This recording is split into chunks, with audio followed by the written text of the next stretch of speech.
toi. 7. Parce que c'est comme ça. C'est venu comme ça. C'est comme ça.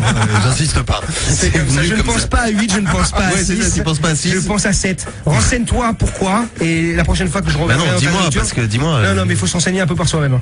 Ouais, quand même. Non, mais Je justement, ne vais pas tout amener, quoi, sur un plateau juste, d'argent. après, on va arrêter, on va mettre du son parce que les gens vont dire, ouais, vous allez partir en politique. Juste la dernière nocturne qu'on a fait ensemble, et je te le dis parce que j'ai eu beaucoup de remarques là-dessus, j'ai eu beaucoup de messages là-dessus. Ah. On est parti sur un truc, le Illuminati, machin, etc.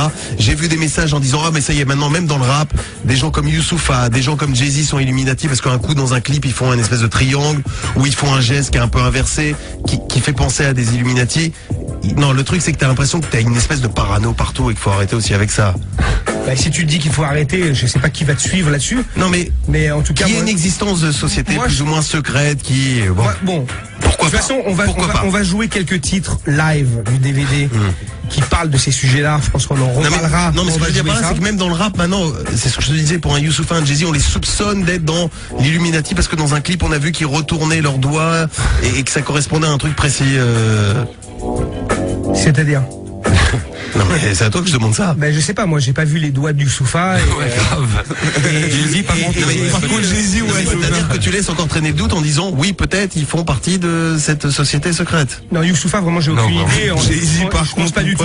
Par contre, je pense que de toute façon, la musique en général, depuis la naissance des Beatles et du rock'n'roll, je pense que c'est une grande invention des gens qui ont dans leurs mains les rênes du business mondial. C'est-à-dire que moi personnellement, j'ai un titre dans le prochain album qui s'appelle I'm Not Hollywood. Je ne suis pas Hollywood, et qui parle de ça, qui parle de qui a créé Woodstock, qui sont réellement les Beatles et les Rolling Stones, qu'est-ce qui se cache derrière des groupes comme Led Zeppelin. Et ma vision des choses par rapport à ça, et par rapport à beaucoup d'informations que j'ai recoupées. Maintenant, ça peut faire sourire certains. Moi, ça me fait sourire parce qu'il y a un moment, c'est de toute façon, souris face à la vie. Souris face à la vie. Mais non, super intéressé. À chaque fois, tu relances. Mais bien sûr que je suis. Non, mais attends, je suis super intéressé. J'aime bien les discussions qu'on peut avoir dans la nocturne avec Squat, avec vous, avec toi. Mais il y a un moment, je trouve que si tu penses que Woodstock. Je sais pas, je connais pas assez. Oui, mais c'est pour ça que tu connais pas, c'est pour ça que tu souris. Moi, ça me fait pas sourire. Woodstock, derrière Woodstock, il y a les services secrets anglais, la CIA, les laboratoires suisses. Sans dose, si tu te renseignes sur qui ils sont, c'est les gens qui ont inventé le LSD.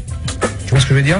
Pourquoi on a trouvé 500 000 personnes complètement fonce-dés pendant 3 jours à Woodstock? Pose-toi la question. Donc. Mais parce que peut-être ils avaient aussi envie de se défoncer. Mais tu crois que 1 million d'LSD arrive comme ça à Woodstock, aux États-Unis? Sans que ça soit appuyé par les corps d'État? À l'époque, en plus, pour remettre ça à quel intérêt? L'intérêt est de mettre énormément une génération qui pourra avoir le potentiel de changer réellement les choses dans la drogue. Voilà. Tu vois ce que je veux dire? Et les abrutir à travers une musique qui on va dire,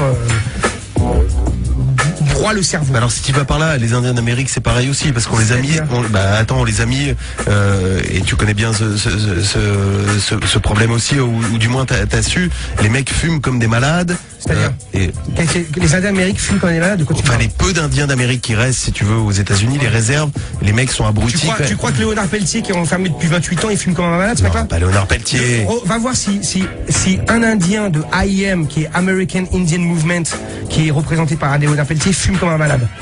Je ne crois pas du tout.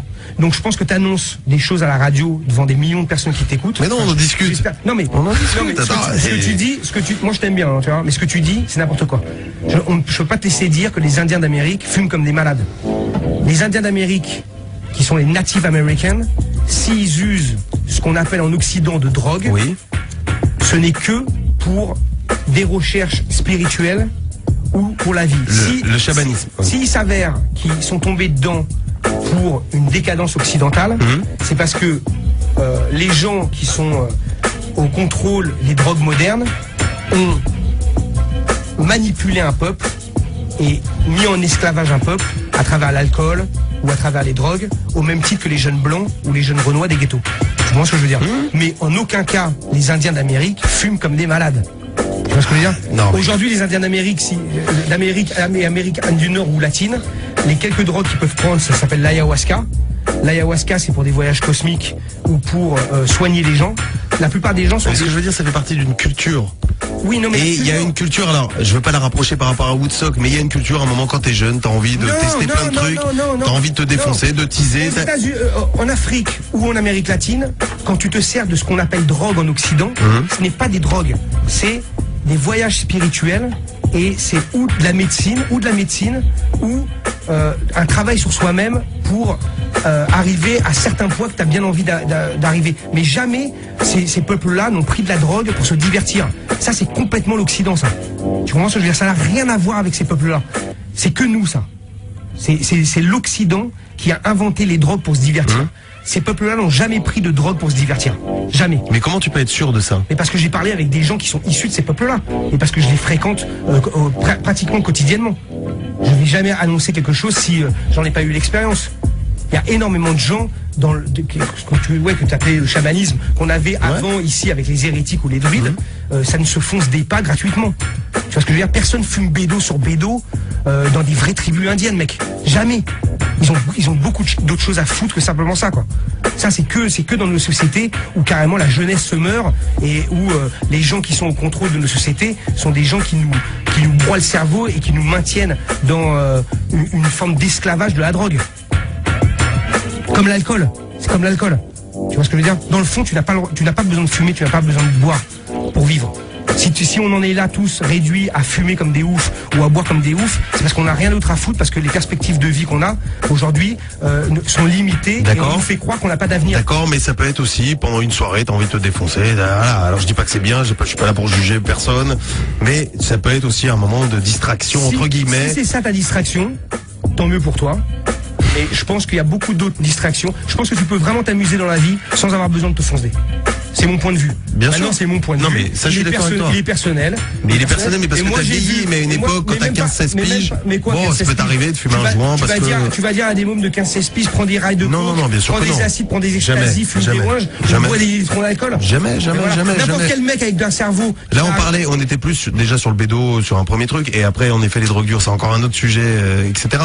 Maintenant, je pense que parfois, le vendredi, le samedi soir, ça peut arriver. Je cautionne pas, je suis pas là pour dire c'est bien, faites-le, allez-y, défoncez-vous. Pas du tout. C'est pas du tout mon état d'esprit pour dire ça. C'est une réalité mais qui existe. C'est aussi une réalité qui existe. C'est une réalité qui existe. Voilà, de se changer la tête et de fumer un joint. Mais je ne te laisserai pas dire que les peuples dont tu parles fument bédo sur bédo parce que ce n'est pas vrai. C'est une question. Voilà, c'est pas vrai. C'est une question. C'était tout comme la dernière fois que tu es venu dans la Nocturne, on parlait des sociétés qui apportent de l'eau dans certains pays africains ou pas. Mais on va pas y revenir dessus parce que ça a été compliqué.